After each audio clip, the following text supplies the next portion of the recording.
สวัสดีครับพ่อแม่พี่น้องชาวอีสานหรือว่าพี่น้องชาวไทยเฮาทุกท่านนะครับมื้อนี้กลับมานำเสนอกันคือเก่าให้พ่อแม่พี่น้องได้รู้จักว่าคนโบราณตะกี้แต่ก่อนน่ะเวลาเขาเลี้ยงงัวเลี้ยงควายหรือว่าเลี้ยงสัตว์ที่อยู่ประจำบ้านเขาน่ะเขาสิได้นำสัตว์นำทางไปหาเพราะว่าสมัยตะกี้เขาสิเลี้ยงแบบปล่อยเพราะฉะนั้นสัตว์ของเขาเนี่ยจะต้องมีอุปกรณ์เสริมใส่เพื่อให้ตามหาฝูงวัวฝูงควายเขาได้ดีเพราะฉะนั้นคนโบราณเขาเลยคิดค้นตัวนี้ครับนี่เห็นบ่อันนี้เขาเอิ้นว่าคิกครับคิกนี่สำหรับหอยข้อสัตว์ก็คืออาจสิหอยข้องัวข้อควายแล้วแต่อันนี้เป็นชนิดน้อยเสียงกระดังไก่เพราะว่าคนโบราณเขามีการเอาไม้เนี่ยมาเจาะหูแล้วก็มาพาเพื่อให้มีการส่งเสียงละเอาตัวนี้มาเป็นตัวกระเคาะเวลาสัตว์เนี่ยเอาของข้อมันเวลามันยางมันกินหญ้ามันก็ดังก๊อกแก๊กก๊อกแก๊กจังซี่เขาก็นำได้ถือว่าโอ้เขาจือเสียงตัวนี้เป็นหลัก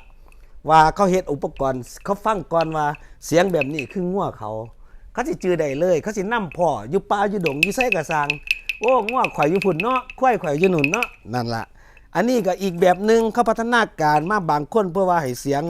หรือเอาลูกหิงลูกยั้งนี่ก็คือสมัยตะกี้เขาเอิ้นว่าลูกหิงแต่ว่าลูกมันหายไปแล้วเพราะมันของเก่านะครับรูปแบบก็ออกมาเพื่อให้เจาะหูมองนี่เพื่อให้มันเป็นการสะท้อนเสียงให้มีการเสียงดังขึ้นแต่มื้อนี้ลูกมันบ่มีมันก็เลยบ่มีเสียงนะครับแต่ว่าให้พ่อแม่พี่น้องได้รู้จักว่ารูปแบบของคิกนี่มันมีหลายรูปแบบนะครับแล้วก็ตัวนี้ก็เหมือนกันกับพัฒนาการโดยการใส่โลหะกับข้องงัวคือกันนิ่งๆเนี่ยเหมือนกับกระดิ่งคือกันเขาก็จะจำสัตว์ของเขาได้ว่าอ๋อนี่ลูกหิงของเฮาก็จำได้เห็นบ่ครับก็แล้วแต่ว่าเฮาสิใส่รูปแบบใดผู้ลังคนก็มาใส่รูปแบบนี้แต่คือยังตัวนี้นี่ก็คือกันแต่ว่าลูกมันหายไปคนเขาก็สิใส่อีกในอันนึงก็คือยังไม่ไม่ยุ่งมักเวลากิน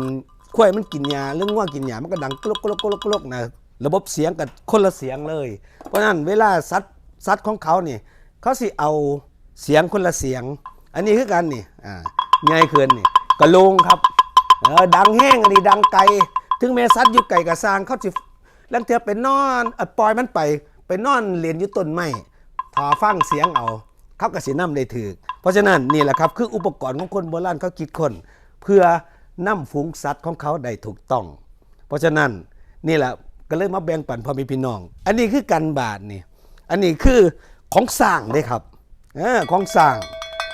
ก็ลงของสร้างเวลาเขาสินำสร้างจิวปลาอยู่ดวงเพราะฉะนั้นนี่แหละครับมือนี่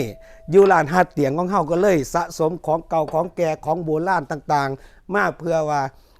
FC ทั้งหลายแหล่ที่อยู่ในช่องนี่ต้องการอยากได้คอมเมนต์มาหาบอกมาเลยครับกับร้านฮัดเตียงของเฮาติดต่อกับเฮียต่ำได้เลยครับโอเคครับ